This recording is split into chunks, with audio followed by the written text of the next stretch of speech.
Hey, welcome to the 17 Laws Studio. And today, as I've been doing all the other videos, podcasts, I'm answering your questions. So send all your questions to russ at the17laws.com. I'll keep answering those. Be sure to follow me on YouTube, subscribe to my channel. Really need that, trying to get to 100,000 subscribers. The also, when you do send the questions, the more information you give me, the better. I really don't have time to answer everybody's question every single time. But what I've been doing is I'll get several questions that are similar, and then I'll try to answer those similar ones on this show. And I'd like to do some live ones in the future, but for now, we're going to do it this way. It's a little easier in the studio.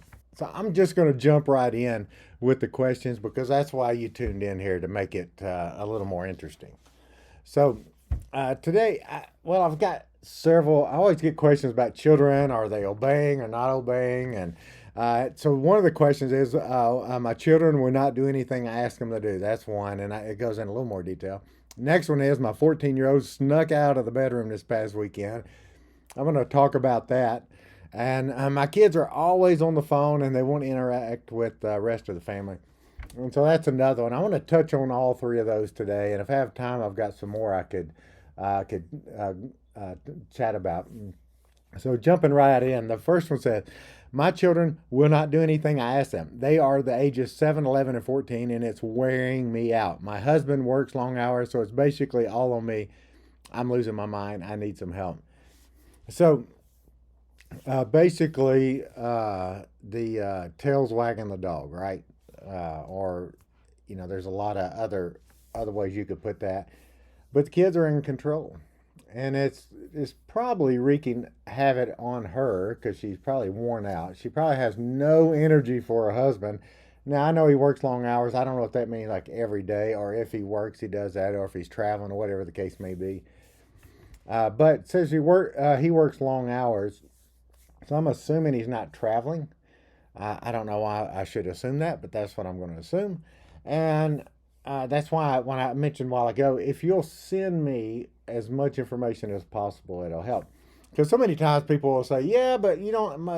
They'll throw all these other scenarios in there, and I think, well, if I had known those situations, it'd probably help answering the question. So I'm just going to assume that she's at home with the kids all the time, and but they're 7, 11, and 14. So I don't know. Maybe this is in the summertime and they're not in school. So I'm not sure what this is, or maybe at Christmas break. But the husband works long hours. Let's assume he's at home every night. Let's assume he's there on the weekends. But we certainly, when she says, "Hey, I'm losing my mind," what that she's probably just exhausted, and you know how it is with your children. You do all you can do, and sometimes it's like, you know what, I just don't feel like disciplining. Just fine, just whatever, eat whatever, fix your own, have ice cream for breakfast. I don't care. I'm exhausted. I can't deal with that anymore. So I've seen that, and occasionally that's probably going to happen with everybody, but it doesn't need to be a way of life. It doesn't need to be how things are. Say, okay, now this is how it is. Now, why they have 7, 11, and 14 not in school? Maybe they homeschool. She didn't say that. But I'm going to assume it's summertime and she's asking them to do some chores, or it's some sort of fall break or whatever. So these are the parents that are praying for school to get back. During COVID and all that, they're like, "Oh my gosh, this is killing me. Let's get them back in school." This is the mom that's saying, "I need to put my kids in school, whether it's private or public or whatever." So they're wearing me out, and my husband works long hours. So this is what I hear. The husband's not involved in the disciplining of the children, and the children have figured out they can overwhelm mom and get away with it. So there's several ways to approach this, and what what I'd like to say to mom is, as exhausting as it is, as hard as it is to discipline and do those things, it is harder not to. Now, in the short term, okay, you don't feel like it and you're worn out, you can't get anything done, it's just driving you crazy, you don't have the energy to make the kids do what they need to do. Well, you're going to have to. That's one thing. And it's not as easy as what I just said. I get that.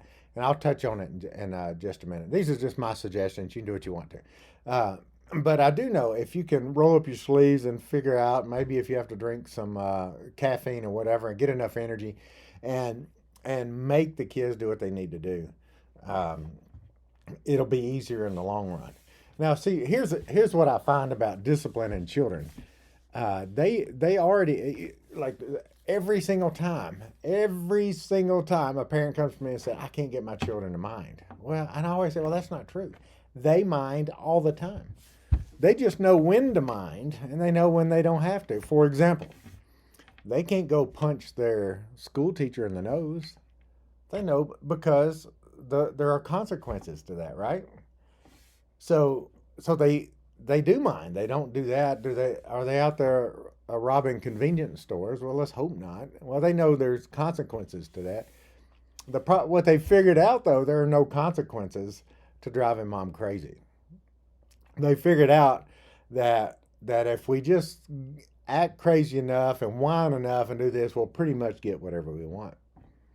And so let's just say in this particular case, one of the children walked next door to the 80-year-old lady that baked some cookies for Christmas and punched him right in the nose. What would you do? Would you say, "I don't have enough energy to deal with that. Just fine. Just go punch Mrs. Johnson in the nose"? You would say, well, no, I wouldn't. It would make you so mad you would do something about it. So, what what I'm saying is, it's possible to get enough energy to make them mine, but there's got to be consequences. Now, when I say consequences, I don't know what they're doing, and I don't know how bad this is, but I've seen kids, they're just rowdy, they don't listen, they're wrestling, and you tell them to stop 10 times and all that. Until you lose your mind and you start screaming at them, then they go, "Oh my gosh, mom or dad, they mean it this time. Yep, well, we better do it this time." So, whatever it is you're going to do when you get to yell and scream in stage, do that initially. But here's what you're going to have to do too. So you've already trained your kids, and I know it's more to this, so hang with me. See, you've already trained your kids that they can get away with all this stuff, and I get that. So you have to retrain them. But to be fair, they're 7, 11, 14, so they're at a good age. If I were you, I would gather them together with your husband, and you and your husband need to actually get together and agree on this, and say, "Hey guys, I've let you act like this and do all these things. I've let you act crazy. I've let you do whatever, and it's driving me crazy. I'm not going to allow that anymore. And here are the consequences for doing that." So, if I ask you to help clean up the kitchen and you do anything other than, "Yes, ma'am, clean up the kitchen," or give me a good reason why that can't happen right then. Like a good reason would be, "Hey, I really need to go to the bathroom. Would it be okay if I went to the bathroom and then help with the kitchen?" Okay, ignoring me isn't a possibility, or I just don't feel like it, or um, any other reason. I can't think of another good reason. So, and if so, these are consequences that you and your husband have already agreed upon. Say, "Okay, if you don't do it, the very first time, this is going to happen." So, uh, so what if it's take away your iPhone for a week? That may be it, or the night, or whatever. You're going to say, "Okay, no TV, no video games, whatever, for blank amount of time." Or it could be, "Hey, if it gets bad enough, it could be get a little more serious." I don't I don't know what you do for discipline in your world. Some people say they're all for spanking, some they're not for spanking, and but spanking doesn't work for everybody because some children it doesn't affect them. They don't really care if you spank them or not. And then some children, if you spank them, they think the world ended. But it may be that you put them in timeout. Well, you know what? Timeout doesn't work for everybody. I had a kid that if I said, "Hey, you go up to your room for 2 hours," they're like, "Cool, yes, we can't do anything." "Okay, that's great. I'll just sit in the bed and read a book for 2 hours." They loved it. So you're going to have to figure out what it is with your child. And it may be you can't go to basketball practice Thursday night. You can't, if you're going to treat your mother that bad, then you sure don't get to play a privileged sport. A privilege, I mean, it's a privilege to play basketball. It's a privilege to play football. It's a privilege for ballet and volleyball and anything, a band, whatever else you do. You don't get that privilege if you're treating mom like dirt. So let the kids know, hey, these are the circumstances. And I've had people say, hey, listen, I apologize. I let you get away with this for all these years or all these months, but I'm just not going to do it anymore.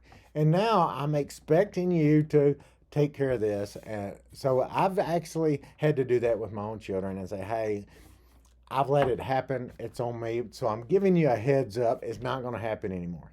And guess what most kids are going to do? They're going to say, hey, are you serious or not? Or can we get away with it? You cannot. From that point on, it's got to be the second it happens, iPhone, gone. TV privileges, gone. Whatever it is. Oh, you want to go over and have a sleepover with whoever? Nope, not. Or they're going to come over to your house? Nope, not going to happen. So here's another thing um, that your husband, I hope he sees this, he needs to do. And that is, we have a rule in our house. It's like nobody messes with the family. And that includes the family. And the most important person on earth outside of God to me is my spouse, is my wife. And that should be, so y'all should have each other's backs. So, Dad, you have to be a part of this and say, no, no, no. Nobody messes with mama.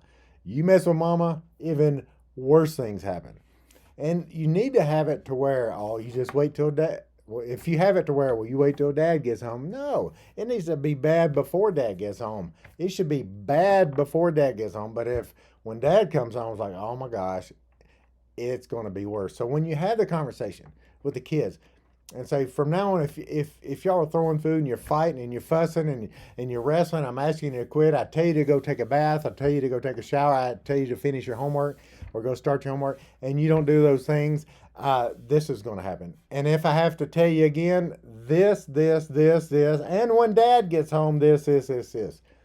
So Dad gets home, it's like, okay, I might as well go live in a monastery for the rest of my life because I'm never going to get out of this. So, uh, those are some ideas to get your children involved. And Dad, I know sometimes, like I had to work long hours for a number of years, but then I decided, you know what, I'm not going to do that anymore. I'm not saying you can or can't do that, but I started doing a better job with my job, so I didn't have to work those long hours because it meant that much to my family. You may not have that choice, I understand, but at some point, I hope you do have that choice, but you got to have your wife's back. All right. Next question is, my 14-year-old son snuck out of the bedroom this past weekend to be with his friends and lied to me about it. We have cameras outside, so I know he did, but I don't know how to handle it because I still want to have a relationship with him. I didn't realize it until the next day, and then I had to go to work. So it was a couple of days later before I talked with him about it, and he denies it. I want to believe him, but he literally is on the camera. So I don't know the whole situation. So if you sent this to me and I misunderstood, I apologize. I only know that's all the information I have. But it sounds like a parent wants to be their child's friend. They want to be their friend. And I want to be my child's friend too, but that's not an ultimate goal. I want them to be respectful and I want to be honest. I don't want them lying to me. I want to be able to trust them. I want all these things.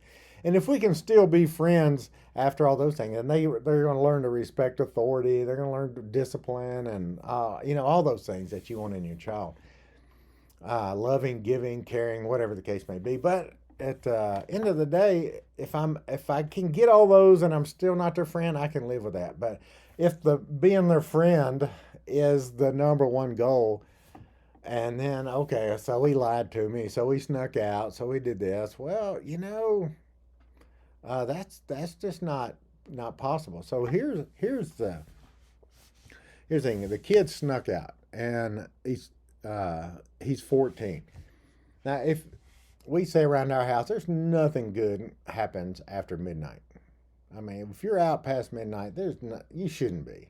More than likely, you shouldn't be. And I get it, kids in college, things happen and all that. But if you're sneaking out of the house at 14, there's probably nothing good going on. They're probably not going to a Bible study. They're probably not just getting the telescope out and trying to look at the stars. It's probably some mischief going on. But 14-year-olds are, they do that, right? So there's a consequence for that.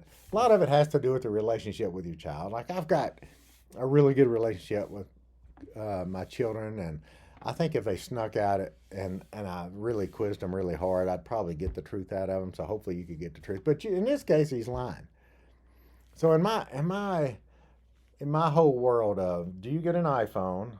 Do you get to go spend the night with blank? Do you get to go on vacation with friends? Am I going to get you a car when you turn 16? And am I? All these have to do with trust. Can I trust you? And in this case, the answer is no. And that is a something, that's a line you cross, that bad things happen. I mean, I don't beat my kids or anything like that. I'm just saying bad things happen, like whatever's important to you, to your child. If I go to my child and I say, whatever's important to you has gone away. And now when I lose trust, when you lose trust in your child, red flag, red flag. We can deal with sneaking out. We can deal with going out and toilet paper and a rolling yards, whatever you call it. We can deal with, okay, you got a speeding ticket. You're doing 65 and a 55. I can deal with so many things, but man, when you're lying to me, no, I struggle with that. That's bad things happen, and it's going to take a very long time to get that trust back. So that's a wait. You're lying to me, and I have it on camera, and you're thinking, "Oh gosh, I still want to believe you." No, I got it on camera. You snuck out. You're lying to me. The trust is gone. I'm not going to nail their window shut. I'm not going to create a fire hazard. But I'm going to make sure my camera alerts me every time. I might even put a whistle on the camera. I'm probably going to follow them around, or be, depending on the situation. Their freedom is gone for whatever period of time you deem necessary. It needs to be at least a week or two or three or four. And maybe that's the only thing your child's ever done. Maybe they're like the perfect thing, and then this happened first time they ever lied. I would take that in consideration.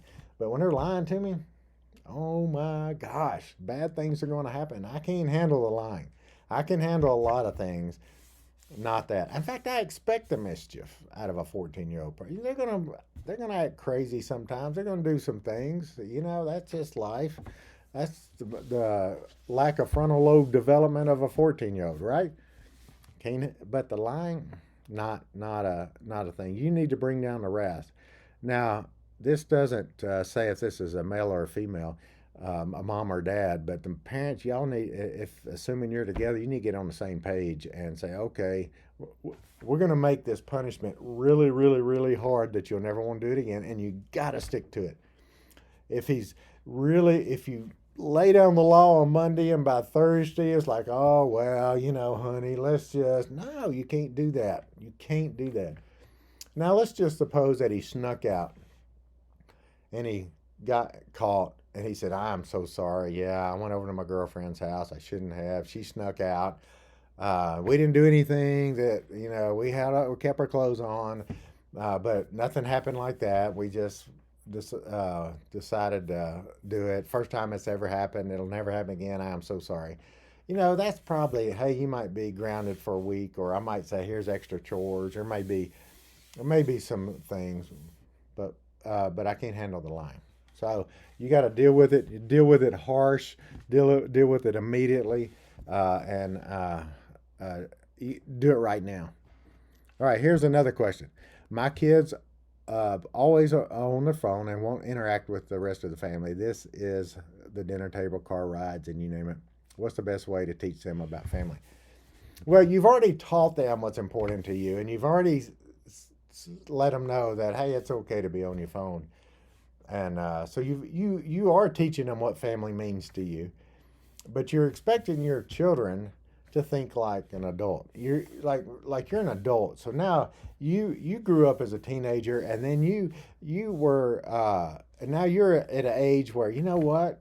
I appreciate my family more than anybody. But when you were that age, you didn't appreciate family. I mean, I didn't understand what family meant. Nobody told me. Nobody said, "Oh, this family thing's going to be a big deal."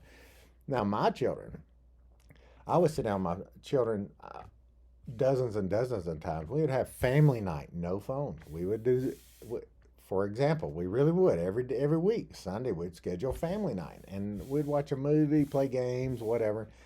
Maybe go for a hike. Whatever we did as a family, no phones. And they grew to look forward to and love family night because they knew family was that big a deal. We're at the dinner table. There's no phones at the dinner table. Well, how crazy is that?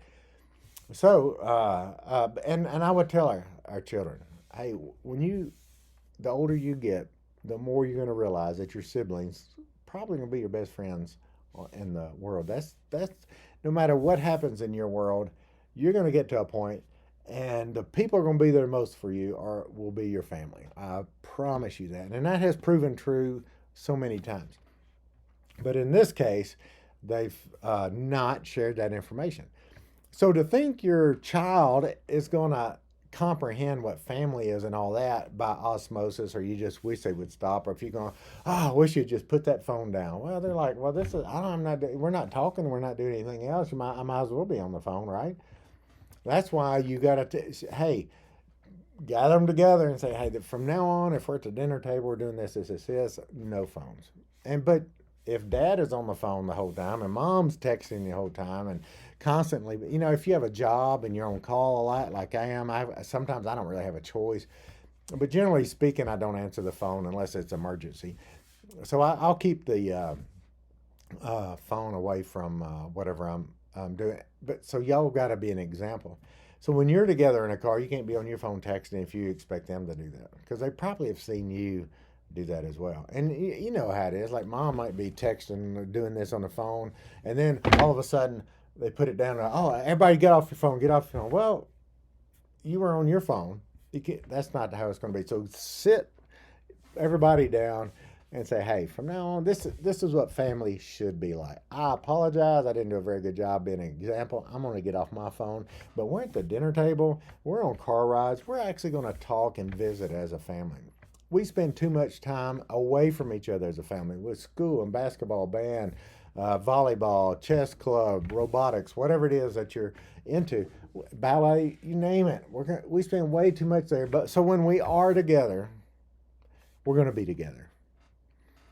So that means we're going to get in the car ride, and before anybody turns on their phones, before we do, then we're going to have a conversation and we're going to talk about stuff. And let me share you with you what'll happen. It'll be weird for a little while.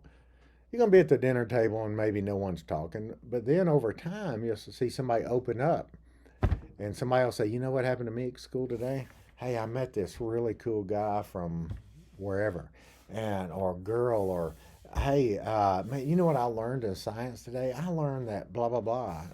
And maybe the teacher's teaching your child something that's not true, and that'll give you. And they'll say, "You know what? Hey, mom, dad, let me ask you, does is this really true?" And you're going to go, oh my gosh, what a great way to open up a conversation. And that happens when people are not on their phone. But they're not going to do it on their own because right now everybody's doing it, so I might as well be on my phone. You're going to have to be very intentional to get them off their phone. And that's dinner table and driving in the car. And a lot of times they may sit there and go, I don't have anything to say. Well, that's okay too.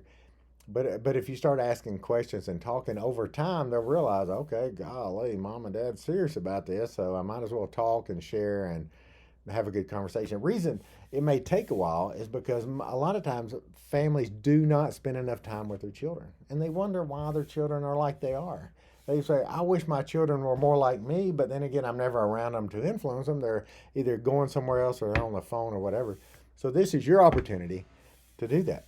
So what if they get on the phone, we're in the car? Well, I'm going to take it away. I might just from that to initially, I might say, okay, here's a bucket. As soon as you get in the van or whatever you drive, put the phone in here. Everybody hand me the phone.